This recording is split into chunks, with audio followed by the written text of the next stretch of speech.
Welcome to future with SSC classes. आज के इस वीडियो में हम एसएससी सीजीएल और सीएचएसएल की तैयारी करेंगे और इस चैनल पे एसएससी जीडी की भी क्लासेस चलती है, आप उसका प्लेलिस्ट देख सकते हैं। चलिए देखते हैं आज का क्वेश्चंस।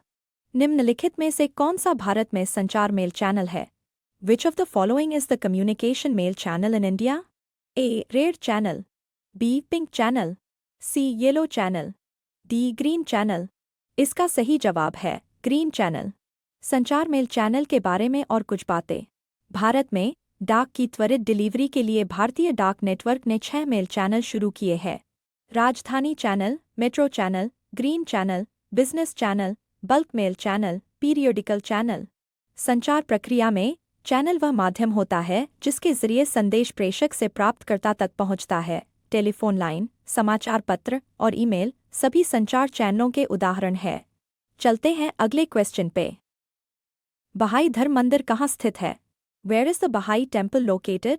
ए मुंबई, बी चेन्नई, सी कोलकाता, डी नई दिल्ली। इसका सही जवाब है नई दिल्ली।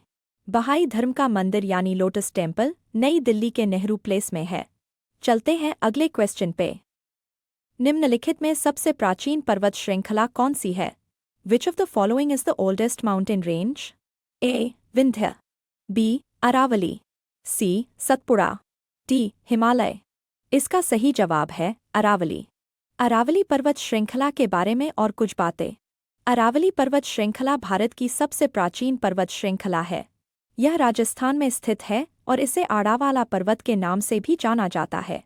यह दुनिया की सबसे पुरानी वलित पर्वत श्रृंखलाओं में से एक है। यह राजस्थान को उत्तर से दक्षिण 2 भागों में बांटती है। अरावली पर्वत श्रृंखला की कुल लंबाई गुजरात से दिल्ली तक 692 किलोमीटर है। अरावली पर्वत श्रृंखला के ऊपरी भागों पर प्राचीन शिलालेख भी पाए गए हैं। अरावली पर्वत श्रृंखला का सबसे ऊंचा पर्वत शिखर गुरु शिखर है, जो माउंट आबू में स्थित है और इसकी ऊंचाई 1722 मीटर है। चलते हैं अगले क्वेश्चन पे। निम्नलिखित में से कौन सा हरित क्रांति का घट नहीं है? Which of the following is not a component of green revolution? A खनन, बी उर्वरक, सी कीटनाशक, डी उच्च उपज वाली बीज। इसका सही जवाब है खनन। चलते हैं अगले क्वेश्चन पे।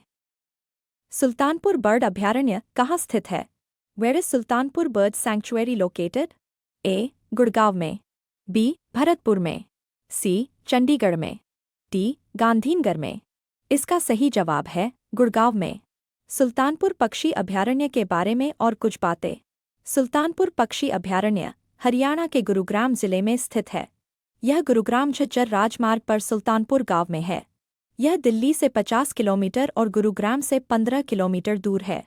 यह लगभग 142.52 हेक्टेयर में फैला हुआ है। इस पक्षी अभयारण्य को पहले वाटर बर्ड रिजर्व के नाम से जाना जाता था। साल 1989 में इसे नेशनल पार्क बनाया गया था। यह एक रामसर साइट भी है। चलते हैं अगले क्वेश्चन पे। बौद्ध संघ में सम्मिलित होने के लिए न्यूनतम आयु सीमा कितनी थी? What was the minimum age limit to join the Buddhist Sangha? A 15 वर्ष, B 18 वर्ष, C 12 वर्ष, D 21 वर्ष। इसका सही जवाब है 15 वर्ष। बौद्ध संघ के बारे में और कुछ बातें। बौद्ध संघ में शामिल होने के लिए न्यूनतम आयु सीमा 15 वर्ष थी। हालांकि गौतम बुद्ध के समय में यह आयु कम से कम 8 वर्ष थी। बुद्ध की मृत्यु के बाद इसे बढ़ाकर 15 वर्ष कर दिया गया। चलते हैं अगले क्वेश्चन पे। निम्नलिखित में से किसने पंथी लोक नृत्य पैन फोक डांस के लिए पद्मश्री 2021 प्राप्त किया? Who among the following received Padmashri 2021 for Panthi folk dance? A Bhuri Bai, B Gulfam Ahmed, C Jagdish Chaudhary, D Radhe Shyam Barle. इसका सही जवाब है राधे श्याम बारले।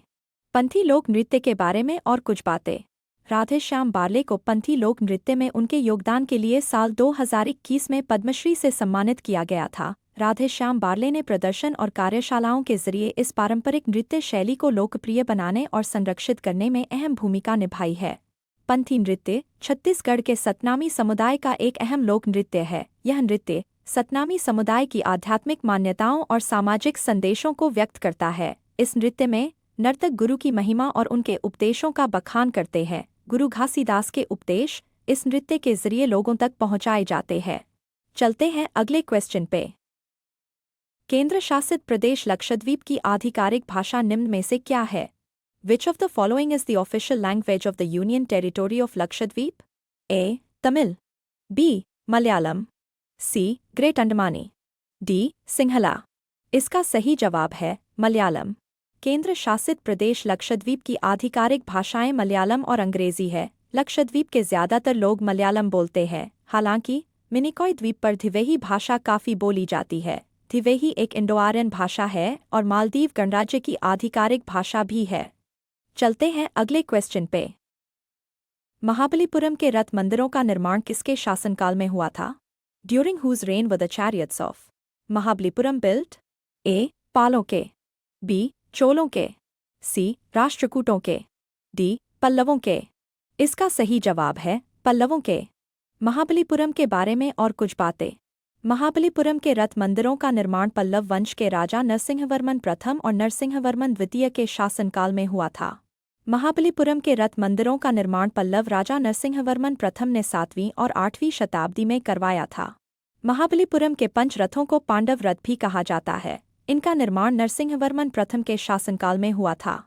महाबलीपुरम का शोर मंदिर 8वीं शताब्दी में नरसिंहवर्मन द्वितीय ने बनवाया था। नरसिंहवर्मन द्वितीय को राज सिंह के नाम से भी जाना जाता है।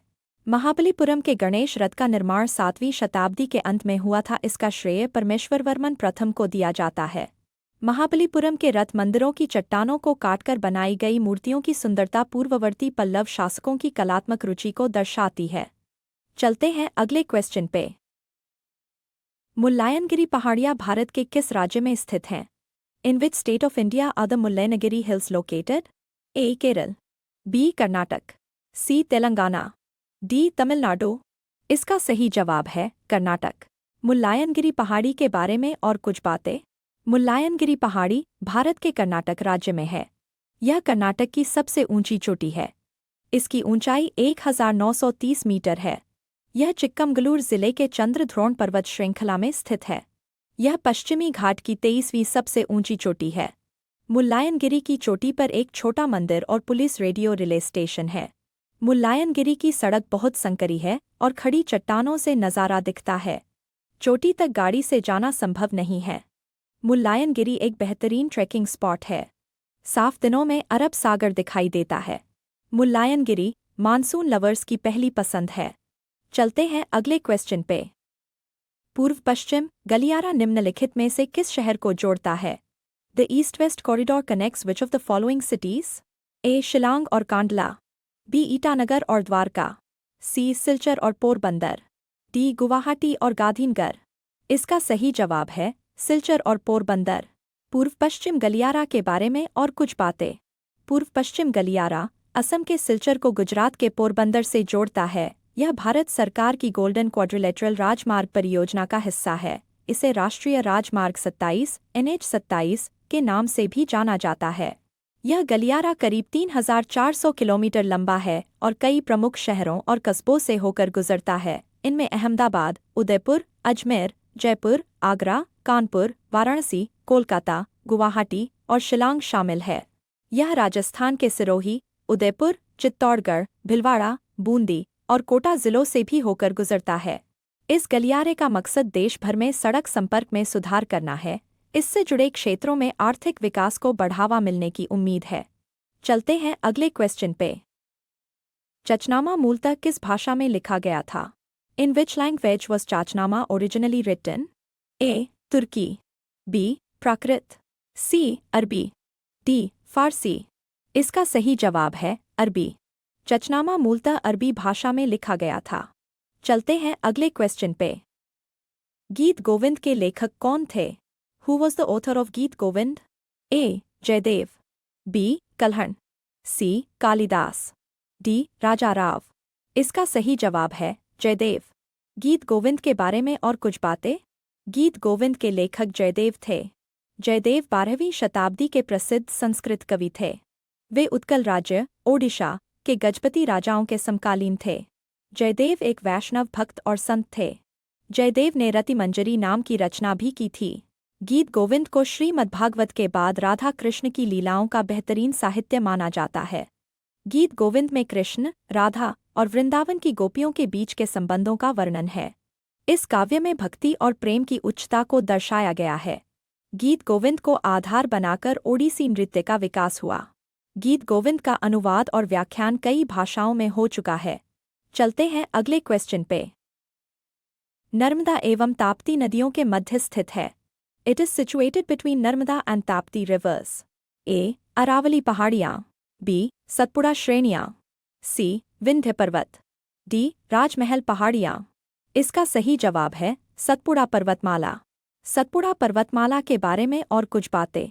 नर्मदा और ताप्ती नदियों के बीच सतपुड़ा पर्वतमाला है। यह पर्वतमाला भारत के मध्य भाग में स्थित है। सतपुड़ा पर्वतमाला नर्मदा और ताप्ती नदियों की दरार घाटियों के बीच पश्चिम से पूर्व की ओर फैली हुई है। सतपुड़ा पर्वतमाला के कुछ हिस्से राजपीपला पहाड़ी, महादेव पहाड़ी और मैकाल श्रेणी के रूप में जाने जाते हैं। नर्मदा और ताप्ती नदियों के बारे में कुछ और जानकारी। नर्मदा नदी सतपुड़ा पर्वतमाला के उत्तर पूर्वी भाग से निकलती है। ताप्ती नदी सतपुड़ा पर्वतमाला के पूर्वी मध्य भाग से निकलती है। ताप्ती नदी नर्मदा नदी के समानांतर बहती है। ताप्ती नदी महाराष्ट्र, गुजरात और मध्य प्रदेश राज्यों से होकर बहती है। ताप्ती नदी की लंबाई 724 किलोमीटर है। ताप्ती नदी अरब सागर में गिरने से पहले पश्चिम की ओर बहती है। ताप्ती नदी की सहायक नदियां बैतूल, पूर्णा और अरुणवती है। ताप्ती नदी को नर्मदा नदी का जुड़वां या हस्तनिर्मित भी कहा जाता है। चलते हैं अगले क्वेश्चन पे। चौधरी चरण सिंह हवाई अड्डा कहाँ स्थित है? वेयर इज चौधरी चरण सिंह एयरपोर्ट लोकेटेड? ए. बेंगलुरु, कर्नाटक, बी. लखनऊ, उत्तर प्रदेश, सी. रांची, झारखंड, डी. देहरादून, उत्तराखंड। इसका सही जवाब है लखनऊ, उत्तर प्रदेश। चौधरी चरण सिंह अंतर्राष्ट्रीय हवाई अड्डा के बारे में और कुछ बातें। चौधरी चरण सिंह अंतर्राष्ट्रीय हवाई अड्डा उत्तर प्रदेश की राजधानी लखनऊ के अमौसी में स्थित है। यह हवाई अड्डा लखनऊ के केंद्र से करीब 14 किलोमीटर दूर है। पहले इसका नाम अमौसी हवाई अड्डा था। भारत के 5वें प्रधानमंत्री चौधरी चरण सिंह के नाम पर इसका नाम रखा गया। यह हवाई अड्डा उत्तर प्रदेश के सबसे बड़े हवाई अड्डों में से एक है। चलते हैं अगले क्वेश्चन पे। सीवी चंद्रशेखर को में उनके योगदान के लिए पद्म भूषण से सम्मानित किया गया था। CV Chandrashekhar was awarded the Padma Bhushan for his contribution to A. Kuchipudi, B. Kathak, C. Bharatanatyam, D. Manipuri. इसका सही जवाब है भरतनाट्यम।